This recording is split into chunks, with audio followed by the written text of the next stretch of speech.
We have now the contributor talks. We have 2 before lunch and then 4 more after lunch. And we start with Jonathan, who will tell us something about reinforcement learning for flash dose delivery optimization.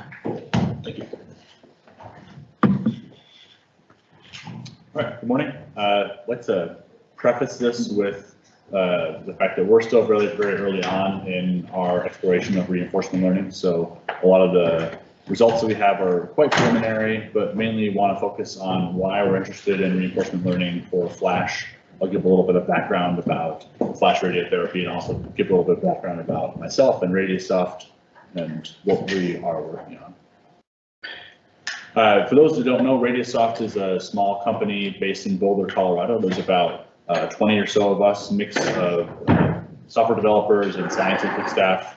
We work on a pretty broad range of technical areas. We have a pretty robust machine learning group of people. We do work on developing graphical interfaces for computational physics codes. So if you're familiar with simulation codes like Elegant or Opal or SRW, Shadow, a lot of these accelerator related codes we have GUIs for. They're available in the browser. So if you're interested in understanding more about our graphical interfaces, happy to give a demonstration of that later during lunch or whatever. We also do a lot of work with on the user side with beamlines, X-ray beamlines, data analysis and alignment, and then also on the neutron side, we have some work doing sample alignment for neutron beamlines and also data analysis for neutron beamlines. And we've just started working on doing embedded systems for like edge AI type of things and low-level RF. So this is mainly focused around laser control and improvement of stabilization of focal position for high power lasers. And of course, we do kind of a range of contract R&D, just sort of in machine learning, computational physics, mainly about accelerator technology though.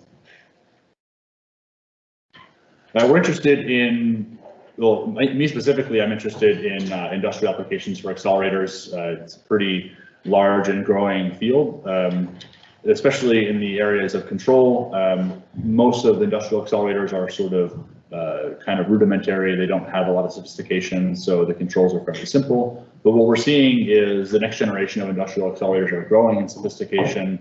There are things like gamma ray sources that require a larger number of cavities. You want to get to higher energy. So now instead of having a single RF structure that's just driven by a magnetron, now you have to have multiple RF structures and you have to have synchronization and phase control and all that stuff that you would have in a traditional accelerator, but now it's in an industrial setting. Also, some of the compact industrial accelerators that we're seeing, that want to have like compact RF sources have much higher complexity. For example, we're working on a C-band accelerator that is, I think, 23 RF stations for an accelerator that's supposed to be about 1 meter long. So there's a bunch of low power devices powering like 1 or 2 cells at a time, and then they're all integrated together into one structure. But now if you want to control that, that's relatively about as complicated as a LINAC for a research accelerator. So, but it's only a 1 meter long device. So there's a lot of interesting work that needs to be done on controls and automation for industrial accelerators. So today I'm talking about flash radiotherapy. I want to just start off with a little bit of a description of what flash radiotherapy is, if you're not familiar. So traditional external radiation therapy usually delivers around 0.5 gray to 5 gray per minute. That's conventional radiotherapy. And flash radiotherapy is increasing that to about 40 gray per second. So it's much, much higher dose delivery rate. And one of the other things about flash is you're trying to deliver that all at the same time. So you're basically trying to create a Bragg peak that looks similar to a proton Bragg peak, but with X-rays. So this is a traditional electron Bragg peak and then a traditional X-ray Bragg peak. So what you would see is if you had a longer dose delivery plan, the patient would see a much higher concentration of dose in the residual, in the sort of normal tissue. But then when you do it all at once and from a bunch of different angles, you can create what looks more like a proton Bragg peak with the X-rays. So you have a very high dose delivered to the tumor, and then you have less dose delivered to the normal tissue. And then, of course, for reference, this is a standard proton Bragg peak. So Flash is basically looking to achieve a similar result of proton therapy, but with X-rays. And then there's also, on the medical side, compelling research that shows that not only do you get the Bragg peak effect, but because you have such a high dose, you have a different, the tissue actually reacts differently. So there's two different mechanisms for the tissue acting differently in FLASH. The first mechanism is oxygen consumption hypothesis. So this is the idea that when you have a very high dose of radiation, you actually get hypoxia in the normal tissue, which reduces the amount of oxygen, which actually creates radiation resistance to the normal tissue, whereas the tumor tissue doesn't become hypoxic, and therefore it doesn't have as much resistance to the radiation, so it's actually damaged more than the normal tissue. And then there's the reactive oxygen species hypothesis, which is that in normal tissue, you have the reactive oxygen species are what actually causes damage to the tissue. This is where you see damage to DNA, RNA, and protein structures. And what happens in FLASH is that they're seeing, at least in preclinical data, they're seeing that there's a decrease in reactive oxygen species in the normal tissue that they're not seeing in the tumor tissue. So this decrease is leading to less damage in normal tissue and more damage in the tumor tissue. So the combination of these two effects basically leading to more damage to the tumor and less damage to the normal tissue, which is essentially what we're trying to achieve with all of external radiation therapy. And that's why, again, proton and heavy ion therapy is very popular because of the less damage to normal tissue. So this would be potentially a way of achieving similar results, but now you don't need a proton machine, you can do it with an X-ray machine. So is there an hypothesis because it's not proved or Yeah, so did a lot of reading to make sure that I kind of understood a little bit of this before the talk, and it's not, this is sort of the best understanding at the moment. I would say it's not fully proven or fully well understood, and there's some conflicting information in the literature about it, but this is sort of the best model that they have for why FLASH is effective. Okay, but they both work, so this. Well, it's sort of like a combination of it together is kind of what the thinking is. Okay. But this is the limit of my understanding, and I would suggest that if you're interested in reading more about it, it's a little bit of a zoo of literature on FLASH. So phaser is a particular solution to FLASH radiotherapy that's being developed at SLAC. This is the project that we're working in collaboration with on the control side. So phaser stands for fluoride directional high energy angle scanning electron radiotherapy. So there are 16 linacs in a ring around the patient. So instead of having traditional radiotherapy, you have a gantry that moves around the patient. Now you have a bunch of distributed linacs, and they can all irradiate the patient at one time. And this particular device, instead of having 16 high power klystrons or high power magnetrons, we have 16 referred to our klystrinos, which are basically miniature klystrons that each deliver about 330 kilowatts, and then you can combine them to get a power up to 5.3 megawatts peak power. And what the idea here is that you basically pick which linac you're going to drive at a particular time, and you combine the power from the klystrinos in a way to get the right energy for that particular linac, and then you irradiate the patient with that linac. And then because the switching time is so short, with 300 nanoseconds, it looks, from the patient's perspective and from the tissue perspective, it looks like within a dose all at once. From a controls perspective, so modeling the power combining is challenging. Obviously, we need to compensate for phase and amplitude jitter. We want to make sure that the patient's getting the correct energy of dose for a given linac, and then so that's a control challenge for us. And then, of course, one of the things we can tune is the actual energy of each linac. That will affect basically the Bragg peak for a particular dose, and that's one of the tunable parameters. And then, of course, there's the beam steering, which is also a complication that needs to be adjusted for. And all this needs to happen quickly, sort of, because you don't want to. You have this 300 nanosecond switching, which is basically the RF switching time, but you don't want to lose that in controls. You want the controls need to keep up with all that. So we're interested in reinforcement learning to adjust for some of these things. One of the things that we're interested in is computationally optimal dose. So doing the actual dose planning with adjusting the energy and adjusting the steering of the beams. And then one of the things we can also look at in the future is compensation for patient movement. So If we want to deliver sort of a rapid dose quickly, we want to be able to compensate for breathing, for example, which is something that's already being done in medical Linux, but it's just something we'd want to integrate into this. I want to take a quick aside to talk a little bit about noise reduction in RF signals. So one of the things about all the industrial systems is they tend to be much noisier environments. So we've been exploring a number of machine learning and non-machine learning based methods to do noise reduction in RF signals. This is a comparison of 3 different techniques. So we're looking at Kalman filters, convolutional autoencoders, and variational autoencoders.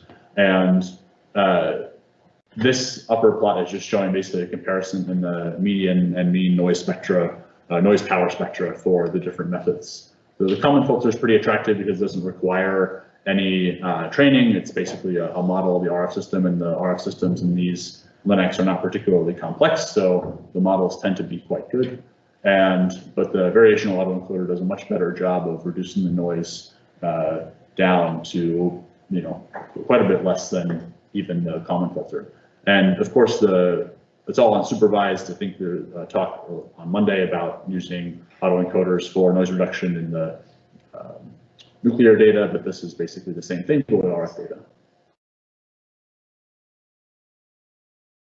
So going to reinforcement learning, so we're exploring reinforcement learning for 2 different problems in the phaser system. So the first is RF combining, and the second is the treatment planning system. So for RF combining, we have a very simple model where there are 16 Pleistrinos, and that the combined 16 Pleistrinos give you the RF voltage.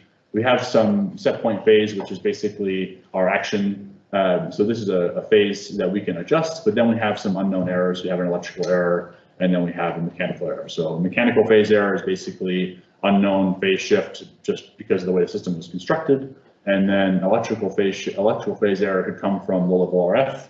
So each one of these Pleistrinos is driven by low-level RF system, so that's going to have some phase offset, and we have some unknown, basically electrical phase error there. So we need to adjust the set points to compensate for the unknown phase errors. And then we also have some amplitude deviations. So this can be anything from beam current changes in the Pleistrino, cathode voltages, perturbations in the output cavity, coupling between the output current and our output beam and the output cavity. That can really lead to some amplitude jitter. So we're not necessarily going to compensate for amplitude jitter. We could adjust the drive amplitude, but initially we're interested in just controlling the phase so that we can control the combining.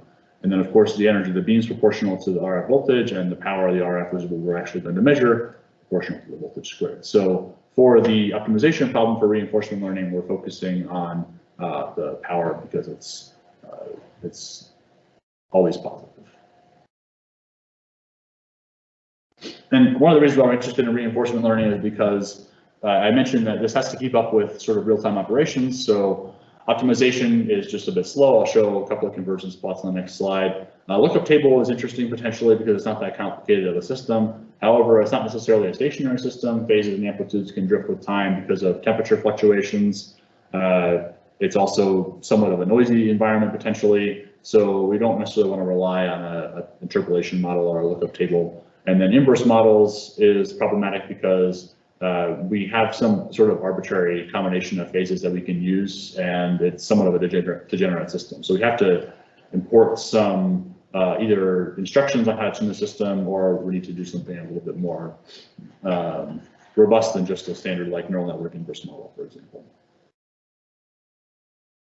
So this is just a comparison of the 2 optimization routines. The assumption here is that we're optimizing at a 50 hertz update rate for the optimizer, which is a fairly reasonable assumption. Potentially the Linux running at a higher repetition rate, so and it probably is running at a higher repetition rate, so we potentially could maybe run this faster. If we were to implement something like an FPGA, maybe we could run a bit faster, but we're still think that we'll be software limited on just using brute force optimization. So that's why we're interested in exploring reinforcement learning for this. I unfortunately do not have any reinforcement learning results to show on this particular problem because I'm still sort of trying to get the models to train and work in a way that is sensible. So I won't show anything preliminary. I just say this is what we're currently exploring, and kind of moving forward with it, and we'll see what we can do in the next few months.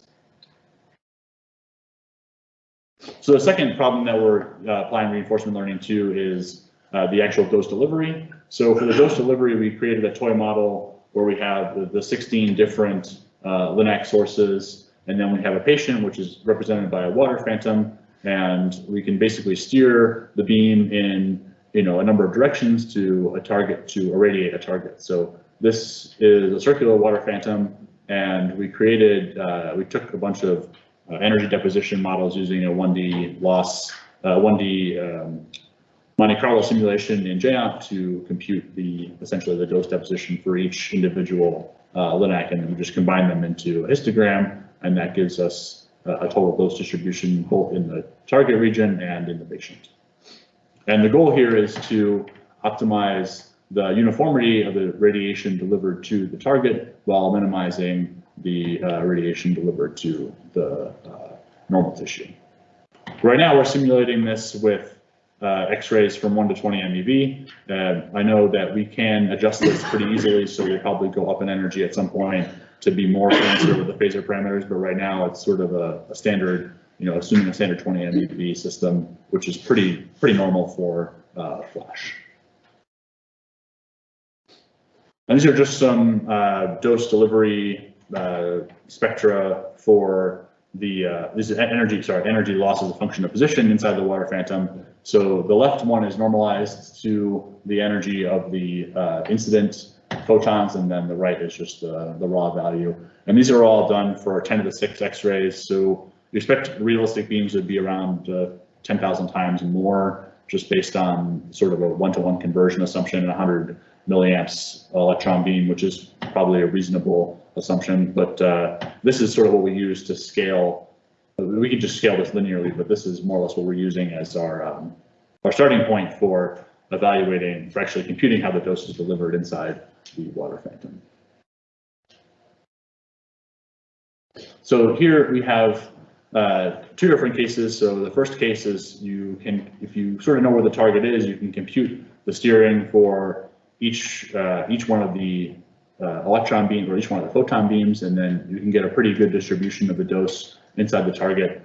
And then if you have sort of unknown steering errors where maybe you know where the target is, but now you have unknown offsets in the initial beam conditions, you're going to try to steer the beam towards the tumor, but you're going to end up with a distribution like this where you're irradiating all around the tumor. But because you have these unknown offsets in the beam, you're not fully irradiating the tumor. And we can expect that we're going to have some unknown errors in the system. And one of the things about the industrial systems, they tend to be poorly instrumented too. So even though we may have some instrumentation on the medical on like the phasor system, I think the assumption is that we'll have sort of relatively poor instrumentation. So our RL problem, we're setting it up using the model like I described before. We're taking an actor-critic approach using temporal difference learning scheme, and we're using just simple feed-forward networks for our actor and our critic, deterministic policy gradient for learning, and we are applying rewards and penalties tailored to the dose delivery. So I think initially when we were starting working on this, we were sort of heavy on the reward side, and now we're sort of heavy on the penalty side, which seems to be pretty standard, and also based on some sage advice from discussions with people who know a lot more about this than we do. So this is a example of our RL agent adjusting the radiation dose delivery pattern towards the target. It's definitely not optimized right now, but this is sort of an example of where we're at and kind of what we're working towards. So you can see we start out with an initial dose delivery pattern that's fairly well outside the tumor, and as we move forward in time, it's advancing it towards a more uniform distribution inside the tumor. Obviously, it's not working perfectly or even really that well, but I think it is actually kind of intensive to train, much more intensive to train than the RF distribution model. So probably, I think this is a case of we started with the dose delivery, which is maybe a little bit too complicated for us. Maybe we should have started with the RF system, which is a bit simpler, and gotten that to work first. But yeah, here we are, and we are sort of progressing in the right direction, but we definitely have a bit more work to do to get this up and running. And I think the plan is once we sort of move forward with having this work on sort of a static patient, we can start simulating a dynamic patient where maybe the target moves a little bit or the patient adjusts a little bit. We can adjust, we have a lot of flexibility in the size of the phantom and the shape of the phantom, so we can sort of play around with different phantom configurations and things like that. So that's all I have to say about what we're doing on reinforcement learning. Again, we're very early on in our research and just trying to get things spun up. This workshop was a nice motivator for us to sort of put some concerted effort behind understanding how we can apply RL to the phaser system. Thank you.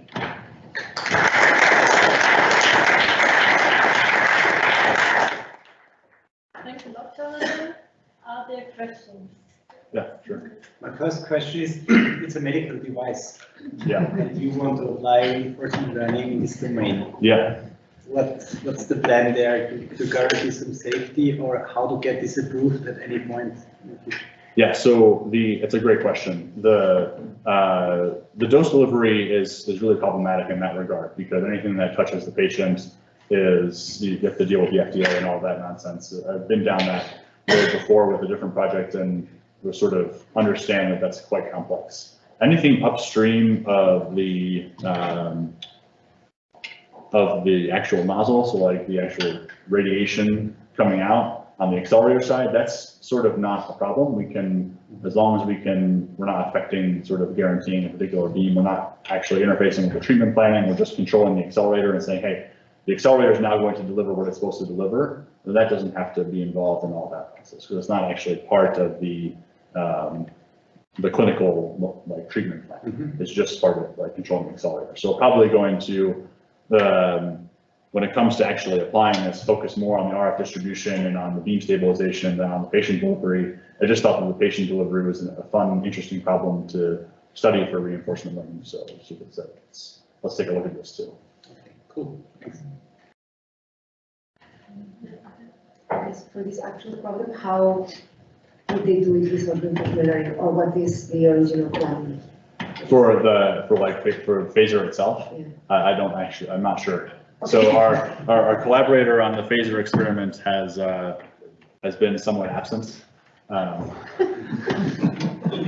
that's just sort of the reality of our collaboration, unfortunately. So we're working with Slack on the machine learning, but then there's also the Slack person who's responsible for the actual phaser development, and yeah, they went on sabbatical for 6 months, and then they came back and sort of disappeared again, or at least have been difficult to contact with. So the short answer is I don't have any idea. It's just to compare, right, the performance of whatever you guys use reinforcement learning to another. Yeah. More classical, I guess, approach, but if there's not. But I don't know, like in terms of optimizing the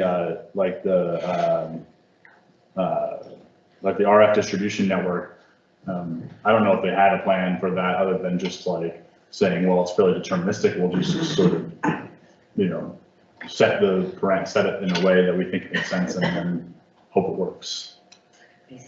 But yeah, Daniel.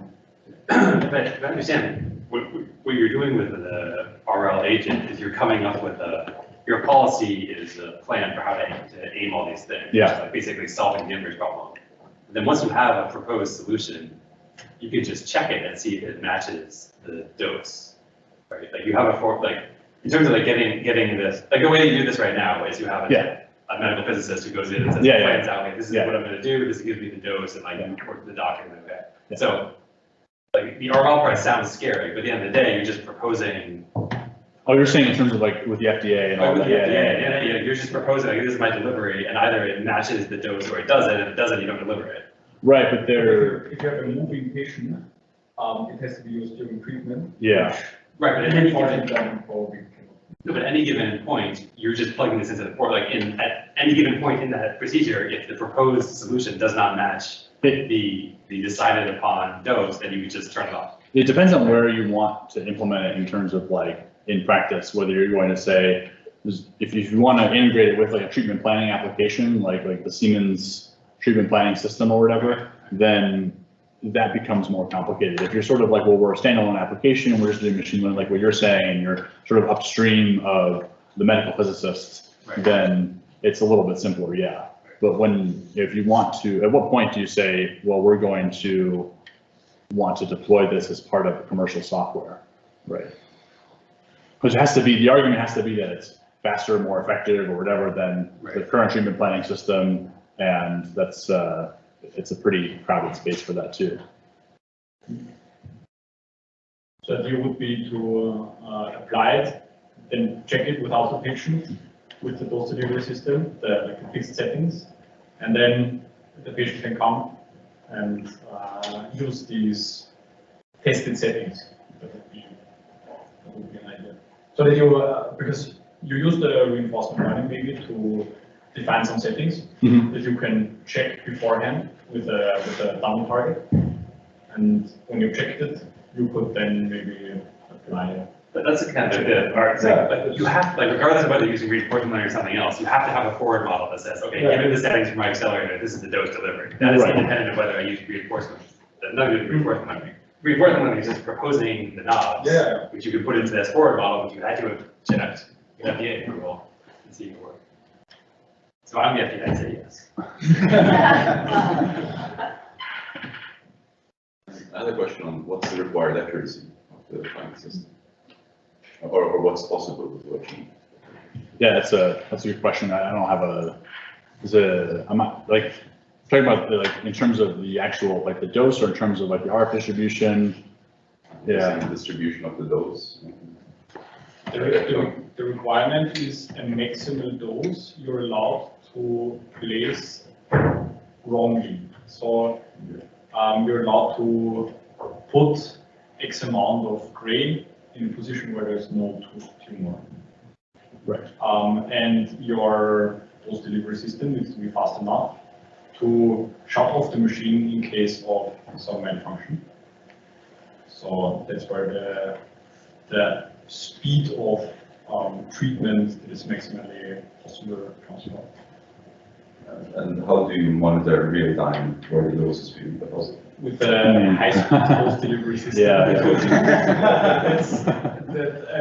It's dodgy. 16 of them around the patient for each of the accelerators. We only know so much, right? You know, like where it originated, and you know where the patient is. You have a rough, and you're pretty sure you know where the tumor is inside the patient. And if you're using like any of the, systems where you have imaging live with the patient, that is done relatively commonly, then you can kind of get an idea that you're sort of, tracking the tumor as it moves, right? But yeah, it's not exact. But if you're worried about breathing, then it must be the centimeter range. Sure, yeah, but you can track that. Last question. What was the error in the steering that you used in your simulations? Like how big was the error? Yeah, in a percentage error or like in terms of when you had the comparison between the ideal case and the. What was the steering error? The steering error for these? Yeah, I don't know it offhand. I mean, if you grab me, I can pull it up probably afterwards. But we allowed the system to train with errors where the beam always went to the patient. So a pretty wide range, but we sort of had trouble where the beam totally missed the patient. So we used those, like the beam had to actually hit the patient with sort of the guardrails. But that's actually a pretty big error. I mean, it's a pretty wide range. Thanks a lot again.